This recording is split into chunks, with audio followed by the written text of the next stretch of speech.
MadeMan is a third-person cover-based shooter with a very singular focus. You shoot lots of dudes in linear levels, and that's all you do. It tries to dress itself up with some style by framing the narrative through the autobiographical eyes of a former mafioso. He occasionally pipes in to say something ostensibly insightful and grim, but it's instead forgettable and cheesy. The only other notable features are the ability to dual-wield any weapon and activate a superpowered kill mode, but that flies directly in the face of the game's aforementioned down-to-earth framing device. MadeMan wants desperately to be taken seriously, but it's sensationalist, trashy, and arcadey to the core. It could almost pass for a parody, especially with voice acting this comical. So if you do ignore the game's shallow self-seriousness and analyze it purely as a blast-em-up romp, how is it? Regrettably, it's pretty monotonous. If something moves, you blast it or run past it. You might figure the former is safer than the latter, but sometimes just booking it through a crowd of enemies is the cautious option. This is because the AI is criminally brain dead. Sometimes they'll walk into walls, they rarely take cover, and they'll often be facing entirely away from you as you mow them down. Worse still, the game reeks of desperation, especially early on. It's afraid that if you're confused, lost, or have to think for even a spare second, you might get sad and stop playing.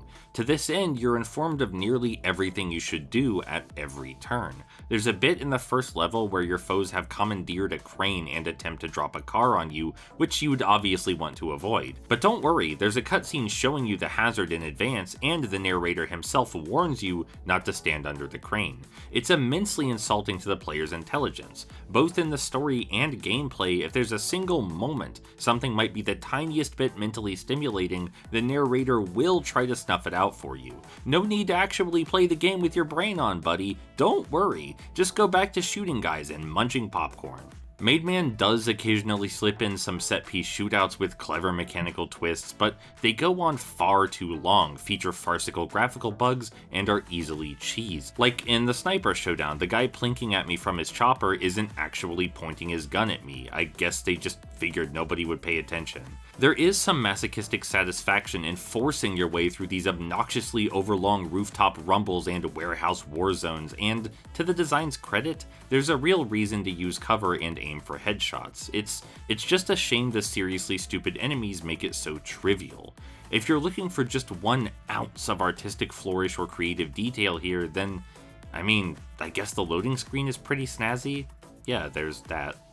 Overall, playing MadeMan feels wrong, morally and intellectually. It treats its subject matter with accidental irreverence while still pretending to be thoughtful. And as a game, it feels almost embarrassed at its own interactive elements, such that it readily rebukes critical thought.